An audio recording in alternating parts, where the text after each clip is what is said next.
The chains around Do-hyun's wrists were cold and heavy. He stood in the center of a massive hall, surrounded by creatures that looked down at him with disgust. The Kryn warriors were tall, with dark blue skin and eyes that glowed like burning coals. Their armor shined under the bright lights of the fortress.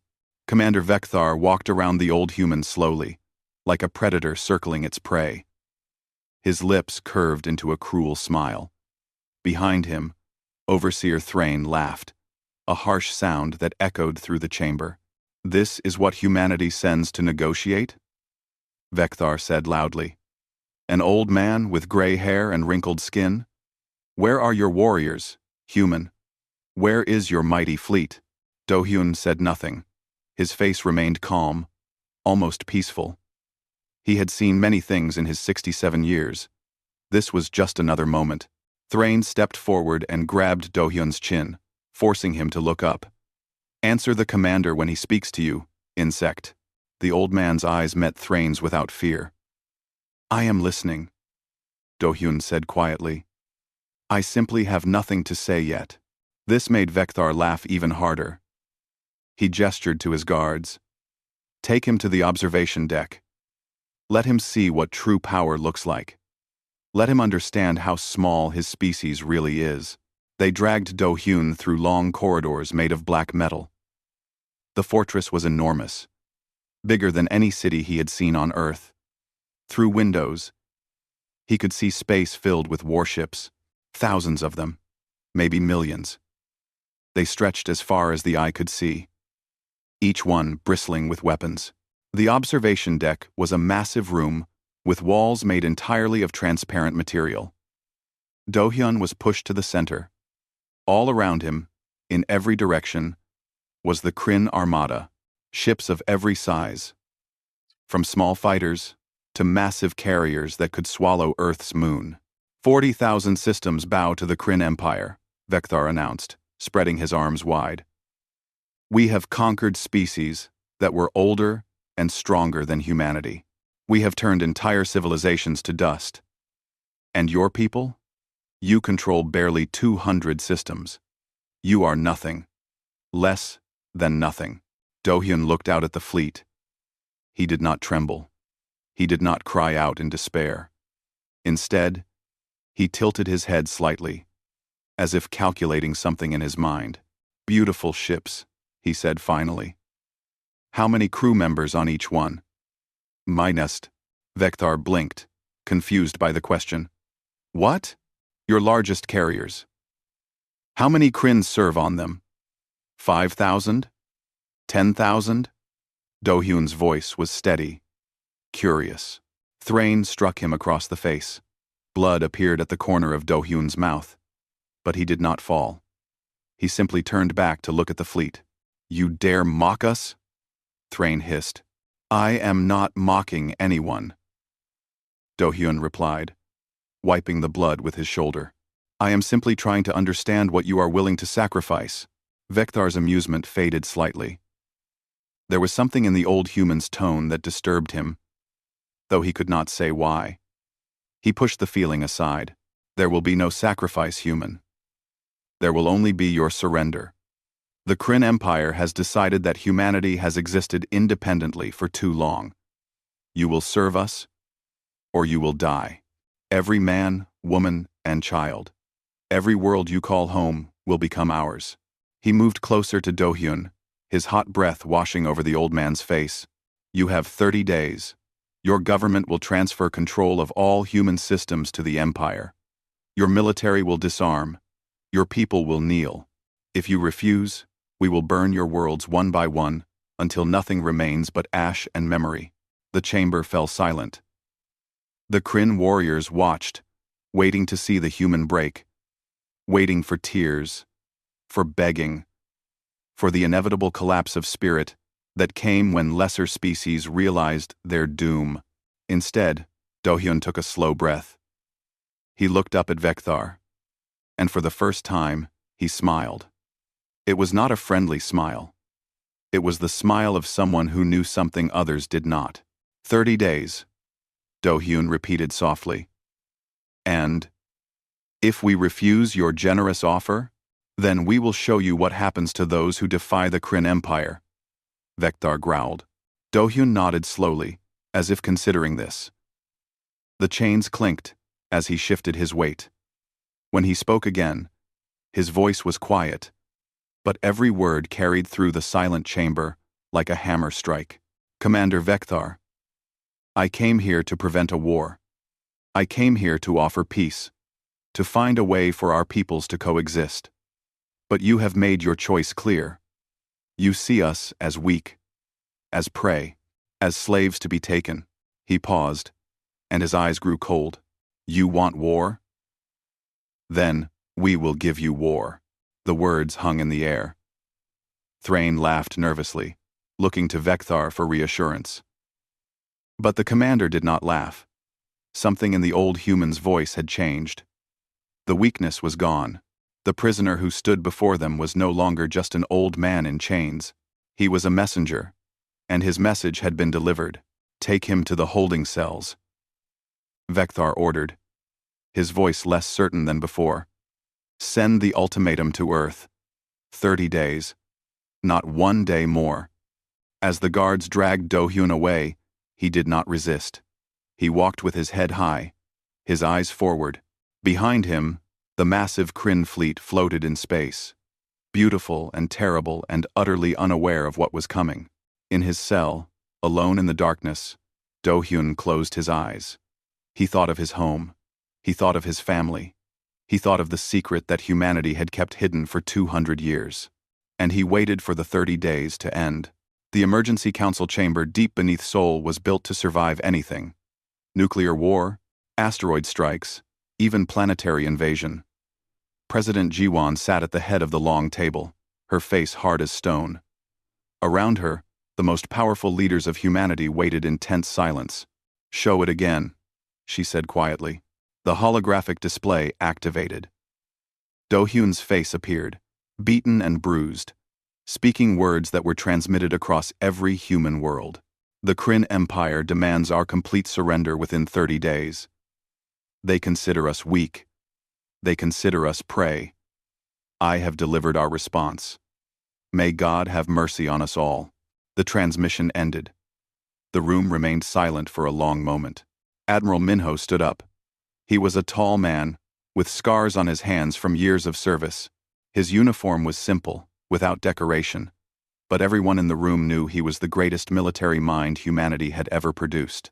How many? Ji-won asked. The Kryn fleet near Valkar Prime alone numbers 15 million vessels, Minho replied. Intelligence suggests their total military force is between 8 and 10 million ships across all territories. They have controlled 40,000 systems for over 3,000 years. They have never lost a war. And us? Ji-won asked, though she already knew the answer. Our public fleet consists of 3,000 vessels, outdated by galactic standards. Weak weapons. Slow engines. Minho paused, and a thin smile crossed his face. That is what the galaxy sees. He pressed a button on the table. The holographic display changed, showing a map of human space. But this map was different. It showed things that did not exist in any official record. Hidden asteroid bases, secret shipyards in dark space, far from any star. Automated factories that had been building weapons for 2 centuries. AI command centers that could control entire fleets without human input. Operation Silent Preparation has been running since 2647. Minho continued. 200 years ago, we discovered the ruins of the Talvex civilization on the edge of our space. They were advanced, peaceful, and completely destroyed. By whom? The Kryn Empire. He brought up images of dead worlds, burned cities, extinct species. The Talvex left us a warning in their final message. They told us the Kryn would come. They told us to prepare or die. So we prepared.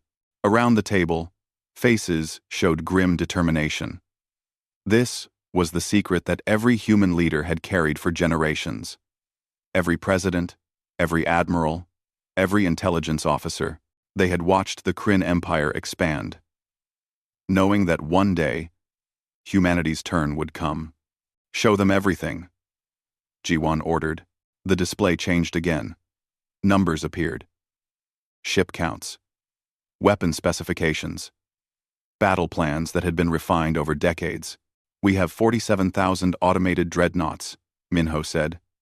Each one crewed by advanced AI, overseen by human commanders. Each one equipped with weapons that violate 17 galactic conventions. Relativistic kinetic missiles. Quantum disruption bombs. Nano-weapon swarms. Planet crackers. He looked around the table. The Kryn think we are insects. They think our small public fleet is all we have. They are wrong. A younger woman stood up. Ambassador Soman, Do-hyun's student, looked pale but determined.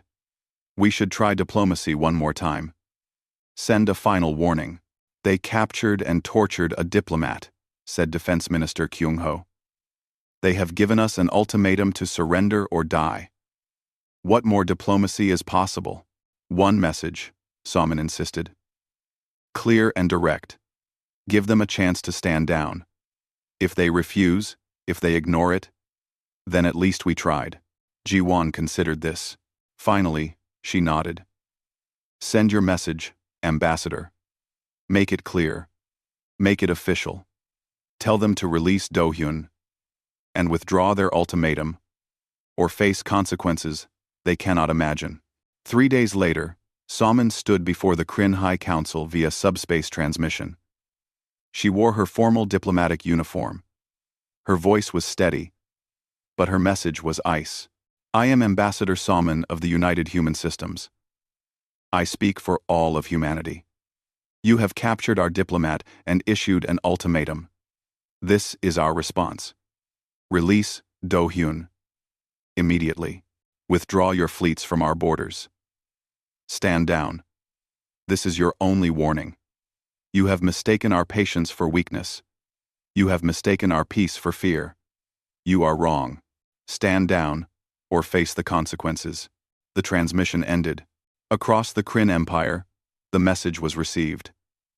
And then, it was broadcast to every corner of their territory as entertainment. Citizens laughed at the small human woman, threatening the mighty empire. Military commanders joked about it over their meals. Even the Empress herself smiled at the audacity.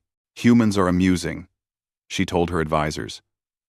Like small animals trying to frighten a lion. Ignore them. Let the 30 days pass. Then we will take what is ours. On Earth, Ji-won received reports of the Kryn's mockery. She did not seem surprised. She turned to Admiral Minho. Are we ready? We have been ready for 200 years, Madam President. Then may God forgive us for what we are about to do. She pressed her hand against a biometric scanner. Across human space, in hidden bases and secret facilities, ancient protocols activated. Weapons systems came online. AI commanders received their orders. Fleets that had waited in silence for generations began to move. In his cell on Valkar Prime, Do-hyun sat in darkness and counted down the days. 20, 7, 26, 25. The Kryn had no idea what was coming. The countdown continued. Across human space, families said goodbye to loved ones in the military. Civilians were quietly evacuated from border worlds. The public was told it was a drill, but everyone knew the truth. War was coming. The Kryn continued to celebrate their easy victory. They had faced no resistance. The humans had not even mobilized their small fleet. It was going to be the easiest conquest in history. On day 29, Admiral Minho gave his final briefing. At precisely 0000 hours, Galactic Standard Time, the first wave will strike. 50 border systems, simultaneously. Hit them hard. Hit them fast. Show them what happens when you threaten humanity. The final day arrived. The last hours ticked away. Across the galaxy, humans and Kryn alike held their breath. And then the clock struck midnight. Commander Vekthar was sleeping when the alarms began. He rushed to the command center of Valkar Prime, still half-dressed, expecting a drill or a false sensor reading. What he saw on the tactical displays made his blood freeze. 50 Kryn border systems were under attack. All at once. All at exactly the same moment. "This is impossible," he whispered. The first reports came in from Sector 7, a mining colony near human space. The base commander's voice was panicked, breaking with static. "Unknown vessels emerging from dark space. They are not on any registry. They are..." The transmission ended in a burst of white noise. More reports flooded in. From Sector 12, a garrison world with 5,000 warships. From Sector 20, a fortress that had stood for 800 years. From Sector 35, a trade hub serving 10 billion Kryn citizens. All of them were under attack. All of them were dying. Vekthar pulled up the tactical feed from Sector 7. What he saw made no sense. The human ships did not look like the clumsy vessels in the intelligence reports. These were sleek, dark, almost invisible against the blackness of space. They moved with precision, like a swarm of predators. The Kryn garrison tried to fight back. 5,000 ships against what appeared to be only 200 human vessels. It should have been an easy victory. It was a massacre. The human ships did not fight like any enemy the Kryn had faced before. There were no formation battles. No honorable duels between capital ships. Instead, the human vessels released clouds of something that looked like metal dust. The clouds spread rapidly, and wherever they touched a Kryn ship, the vessel simply came apart. Metal dissolved. Systems failed. Crews died screaming. "Nano-weapons," a tactical officer whispered in horror. "They are using nano-weapons." Other human ships fired missiles that moved at impossible speeds. Relativistic kinetic weapons that hit with the force of nuclear explosions. When they struck a Kryn carrier, the ship did not explode. It simply ceased to exist, turned into vapor, and scattered atoms. The Battle of Sector 7 lasted exactly 14 minutes. When it was over, the entire Kryn garrison was destroyed. 5,000 ships. 50,000 crew members. Gone. And the human fleet had not lost a single vessel. Captain Hyunwoo stood on the bridge of the Silent Blade, watching the tactical display with cold satisfaction. His ship was a stealth carrier, invisible to most sensors, packed with AI-controlled drones that could think and react faster than any living pilot. "Target the communication hub," he ordered. "Cut them off from the Empire. Make sure no warnings get through." His weapons officer, a young woman named Unji, worked her controls with steady hands. She had been trained for this moment since she was 18. Now, at 26, she was about to make history. "Firing," she reported. A lance of coherent light shot from the Silent Blade, crossing 10,000 kilometers in less than a second. It struck the massive communication station in orbit around the sector's primary world. The station, large enough to hold 1 million people, was sliced in half. Both pieces tumbled into the planet's atmosphere, burning up like falling stars. "Communication hub destroyed, Captain. They cannot call for help now." Hyunwoo nodded. "Move to the next target. We have 49 more sectors to visit." Across the border, the pattern repeated. Human fleets appeared from nowhere, struck with brutal efficiency, and vanished before reinforcements could arrive. They did not try to hold territory. They did not occupy worlds. They simply destroyed military targets and moved on. The Kryn had never faced an enemy like this. They were used to grand battles, to honor and glory, to enemies who fought according to tradition. The humans had no tradition. They had only victory. Yunji was recording everything. Every battle, every destroyed Kryn ship, every moment of the war. She knew these recordings would be seen across the galaxy. She wanted everyone to understand what happened when you threatened humanity. One of her recordings became famous. It showed a Kryn battleship, 10 kilometers long, one of the pride of their fleet. Surrounding it were thousands of tiny human drones, each one no bigger than a car. The drones moved like a school of fish, flowing around the massive ship in beautiful, deadly patterns. The battleship fired everything it had.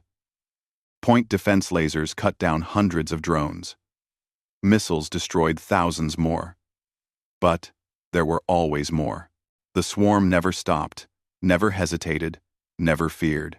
Slowly, the drones began cutting into the battleship's hull. Small cuts at first, then larger ones. They found the reactor, the life support, the command center. Within minutes, the mighty battleship was a hollow shell, drifting dead in space. Enemy vessel neutralized, one of the AI commanders reported to Hyunwoo. 0 human casualties. Proceeding to next target. That was the terrifying truth about the human fleet. Most of it was automated. AI commanders made decisions in milliseconds, coordinated attacks across entire solar systems, and never felt fear or hesitation. Human officers like Hyunwoo were there to make strategic decisions and to ensure the AIs did not exceed their programming. But in battle, the machines were unstoppable. Within 6 hours of the first attack, the Kryn had lost control of 50 border systems. Within 12 hours, the number reached 75. The Empire, which had not lost a battle in living memory, was in shock. Commander Vekthar finally managed to send a message to the Kryn capital, Kryn Prime. His hands shook as he recorded it. The humans are not what we thought. They have hidden their true strength. Their fleet is vast. Their weapons are beyond anything we have seen. We need reinforcements. Immediately. We need. Another alarm cut him off. The displays showed new contacts entering the Valkar Prime system. Human ships. A lot of them. How many? Vekthar demanded. Counting now, sir. Initial scans show 1,000 vessels. No, wait. 2,000. 3,000. Sir, they are still coming. Vekthar felt his stomach drop. Valkar Prime was a fortress world, protected by the largest fleet in this sector. 25,000 warships. It should have been safe, but as he watched the human fleet deploy in perfect formation, as he saw the clouds of drones and the sleek dreadnoughts and the invisible stealth ships, he realized the truth. Nowhere was safe anymore. Across the galaxy, other species watched the early battles. The Kryn had many enemies who had been forced to submit to their rule. Now, they saw hope. The mighty empire was bleeding. On Earth, President Jiwon received the initial reports. 75 systems taken, minimal human casualties. The plan was working. Continue the operation, she ordered. Do not slow down. Do not give them time to recover. Hit them again and again until they understand the price of threatening humanity. In his cell, Do-hyun heard the distant sounds of battle. He smiled in the darkness. The Kryn Empire responded with overwhelming force. Empress Yalvara, ruler of 40,000 systems, ordered the largest military mobilization in galactic history. 10 million warships, pulled from every corner of the empire, began moving toward human space. We will crush them with sheer numbers, she declared to her High Council. For every ship they have, we will send 100. For every world they have, we will burn 10. Humanity will learn what it means to defy the Kryn. But Admiral Minho had expected this. He stood in the war room beneath Seoul, watching the enemy fleet movements on holographic displays. His staff waited nervously for his orders. They are gathering their forces here, here, and here. He pointed to 3 locations on the map. Massive concentrations. They plan to push through our territory in one overwhelming strike. Can we stop them, sir? Asked a young officer. Minho smiled coldly. We are not going to stop them. We are going to go around them. Well, we are going to go around them. We are going to go around them. We are going to go around them. We are going to go around them. He zoomed out the display, showing the entire Kryn Empire. While they mass their fleets to attack us, their supply lines will be vulnerable. Their agricultural worlds, their factory stations, their fuel depots, all lightly defended now. His finger traced paths deep into Kryn territory. We will not fight their strength. We will attack their weakness. We will starve them, cut off their supplies, destroy their ability to wage war. This is not about honor or glory. This is about winning. The strategy was brutal, but effective. While the massive Kryn fleet slowly moved toward human space, human strike teams appeared deep behind enemy lines. They did not attack civilian populations, but they destroyed everything needed for war. Food production facilities were reduced to rubble, though evacuation warnings were always sent first. Fuel refineries exploded in spectacular fireballs. Factory complexes that built warships were torn apart by relativistic missiles. The Kryn Empire, for all its size and power, was built on a complex supply network. The humans were systematically cutting every thread. The loss ratio was shocking. For every human ship destroyed, 50 Kryn vessels were lost. The Kryn fought with bravery and skill, but they were fighting an enemy that did not play by their rules. The humans used AI commanders that could calculate battle outcomes in milliseconds and adjust tactics instantly. They used weapons that the Kryn considered dishonorable, but were devastatingly effective.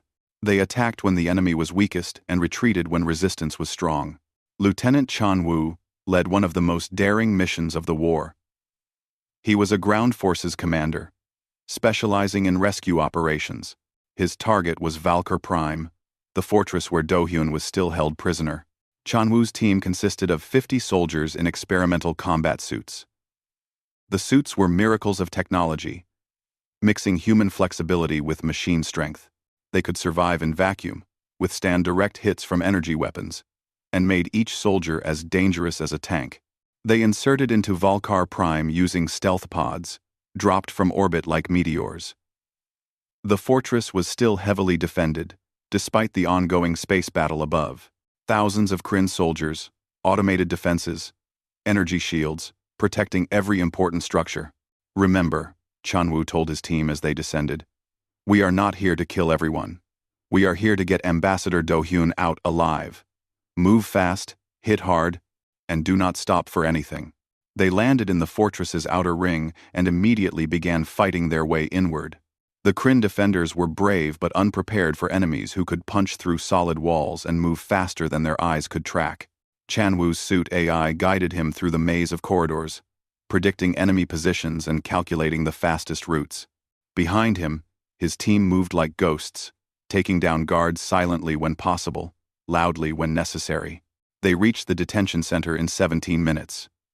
Chan Wu blasted the door off its hinges and found Do-hyun sitting calmly in his cell, as if he had been expecting them. About time, the old diplomat said with a slight smile. I was beginning to think you had forgotten about me. Never, sir. Can you walk? Better than you might think. Do-hyun stood up, stretching his stiff muscles. I assume the war is going well? Very well, sir. We are winning. Good. Then we should hurry. I have information about Kryn Prime's defenses that your admiral will want to hear. They fought their way back out, moving even faster now. The Kryn had realized what was happening and were sending everything they had to stop the rescue. Chan Wu's team reached the extraction point, boarded their stealth ship, and vanished into space before reinforcements could arrive. The rescue of Do-hyun was broadcast across the galaxy by Ensign Eun-ji, who had become something of a war correspondent. Her recordings showed human soldiers moving like heroes from ancient legends, unstoppable and precise. The message was clear. Humanity protected its own, no matter the cost. On Kryn Prime, Empress Yalvara watched the recording in her throne room. For the first time in her long reign, she felt something she had never experienced before. Fear. Her empire was crumbling.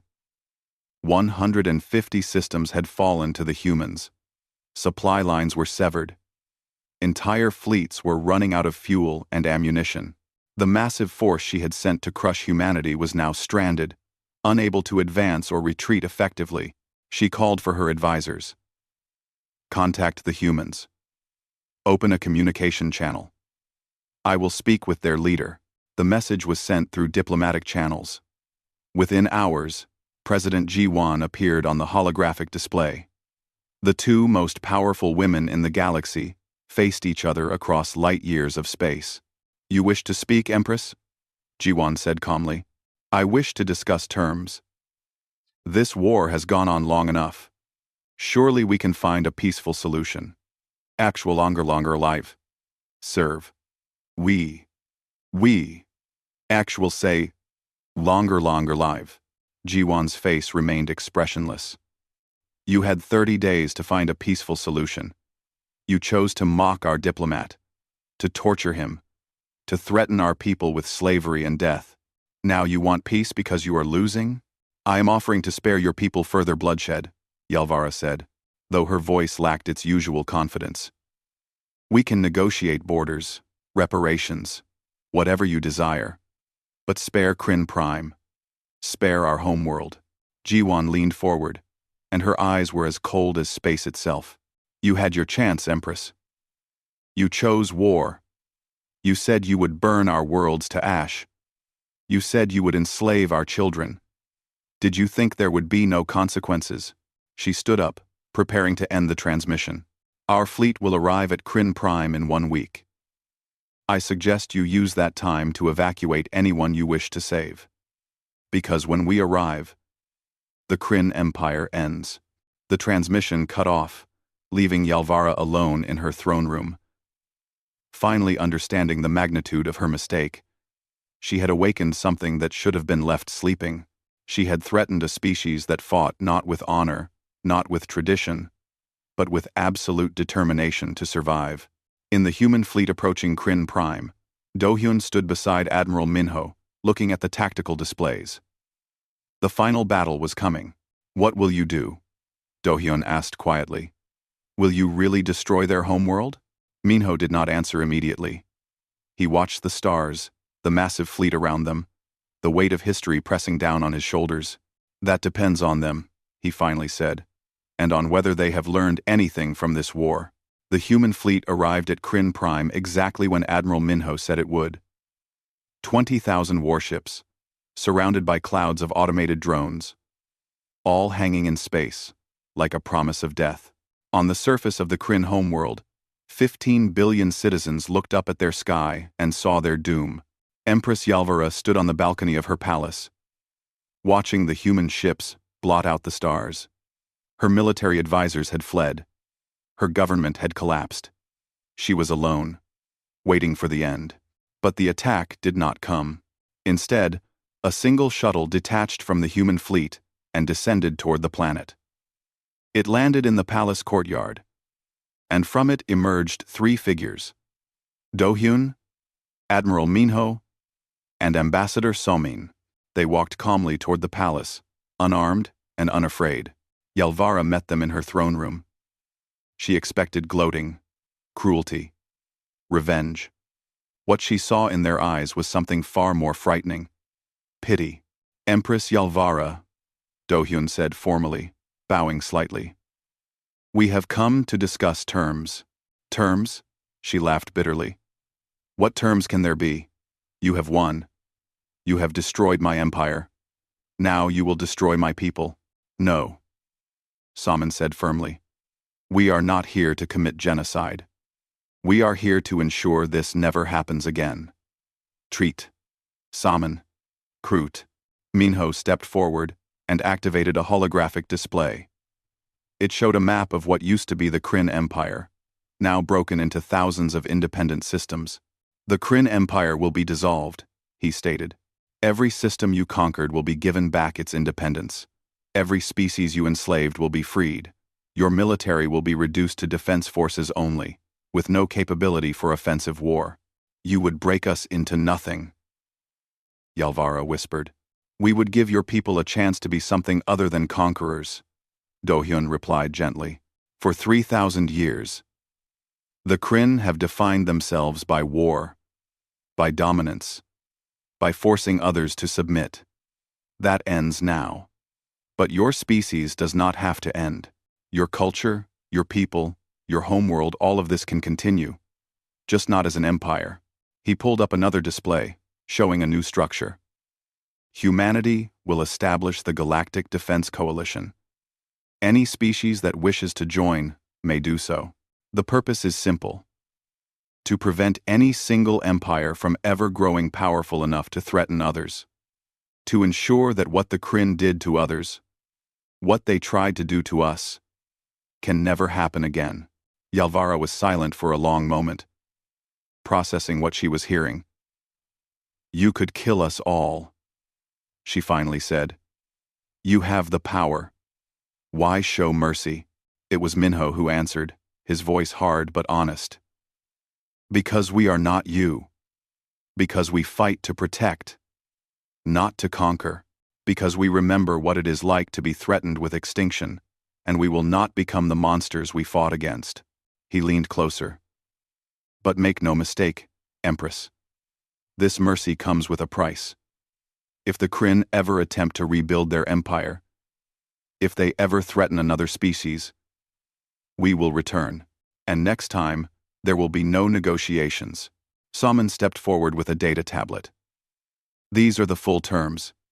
You have 48 hours to review them and respond. We will be waiting on our ship." The three humans left as calmly as they had arrived. Yalvara stood alone in her throne room, holding the tablet, reading the terms that would reshape the galaxy. 2 days later, she signed. The work of reconstruction began immediately. Ambassador Salmon took charge of the transition, working with former Kryn officials who wanted peace and sidelining those who wanted revenge. It was difficult, complex work, but she approached it with the same determination she had shown during the war. Thousands of systems needed new governments. Millions of refugees needed to return home. Ancient hatreds needed to be addressed. But slowly, painfully, the galaxy began to heal. The human fleet did not leave. They remained, visible reminders of what would happen if anyone tried to restart the old ways. But they were not occupiers. They helped with reconstruction, shared technology, provided security against pirates and warlords who tried to take advantage of the chaos. Other species began to join the Galactic Defense Coalition. Some joined out of gratitude, others out of fear, but all recognized that the old order was gone. Humanity, the species that everyone had ignored or mocked, was now the strongest military power in known space. But they did not act like conquerors. They acted like protectors. 6 months after the war ended, Do-hyun retired again. He returned to Earth, to a small house in the countryside, far from the centers of power. Admiral Minho, also retired, visited him one afternoon. They sat in the garden, drinking tea, watching the sunset. "Do you think it will last?" Minho asked. "Nothing lasts forever," Do-hyun replied. "But we have given the galaxy a chance. What they do with it is up to them." They sat in comfortable silence for a while, two old men who had seen too much war. Then they heard footsteps on the garden path. A young man in a military uniform approached, walking with the careful precision of a new recruit. "Ambassador Do-hyun? Admiral Minho?" the young man said nervously. "My name is Tae-young. I am sorry to disturb you, but I wanted to ask about the war. I am studying at the military academy, and they told us to speak with veterans if we could." Do-hyun smiled and gestured to an empty chair. Tae-young sat down carefully. "Everyone says we won because we were stronger, because our weapons were better. But I read your reports. I read about the offer you made to the Empress. You could have destroyed them completely, but you did not. Why? Why?" Minho and Do-hyun exchanged glances. Finally, Do-hyun spoke. "Winning a war is easy, Tae-young. Any species with enough weapons can destroy their enemies. The hard part is winning the peace. The hard part is being strong enough to show mercy, wise enough to know when violence should end." He poured tea for all three of them, his old hand steady. "The Kryn asked us for war, and we gave them war. We gave them everything they asked for. We showed them the price of threatening humanity. But we also showed them something they did not expect, something they could not understand. We showed them that strength and cruelty are not the same thing. That power and wisdom can exist together." Tae-young listened intently, absorbing every word. That is what makes us human, Minho added. Not our weapons, not our fleets, not our technology. What makes us human is our ability to choose. To choose mercy over revenge. To choose building over destroying. To choose hope over hate. He looked out at the garden. At the flowers growing in the evening light. Many species in this galaxy have the power to destroy. We chose to have the power to protect. That is why we won. That is why we will keep winning. Taeyang nodded slowly, understanding something important. He thanked them and left, walking back down the garden path with his mind full of thoughts. Dohyun and Minho returned to their tea, to their quiet afternoon. Somewhere above them, in orbit, the defense fleet kept watch. Across the galaxy, humanity's ships patrolled trade routes, responded to distress calls, helped rebuild broken worlds. The war was over. The Kryn Empire was gone, broken into peaceful, independent systems. The galaxy had learned a lesson written in blood and fire. Humanity was not to be threatened, not to be enslaved, not to be underestimated. But they had also learned something else. That humans, when given a choice between cruelty and compassion, between revenge and mercy, could choose the harder path, could choose to be better. The sun set over Earth. In the gathering darkness, two old men who had started a war to save their species now watched the peace they had won. It was not perfect. It would require constant work, constant vigilance, constant sacrifice, but it was worth it, because they had given the galaxy something it had not had in thousands of years. They had given it hope. They had given it a future where strength served justice, where power protected the weak, where the strong did not prey on the powerless. They had given the galaxy a chance to be better, and that chance, Dohyun thought as he sipped his tea, was worth every battle, every sacrifice, every terrible thing they had been forced to do. The stars came out one by one, filling the sky with light. Somewhere up there, in the vastness of space, humanity kept watch, not as conquerors, not as tyrants, but as guardians of a peace they had paid for in blood and would protect with their lives.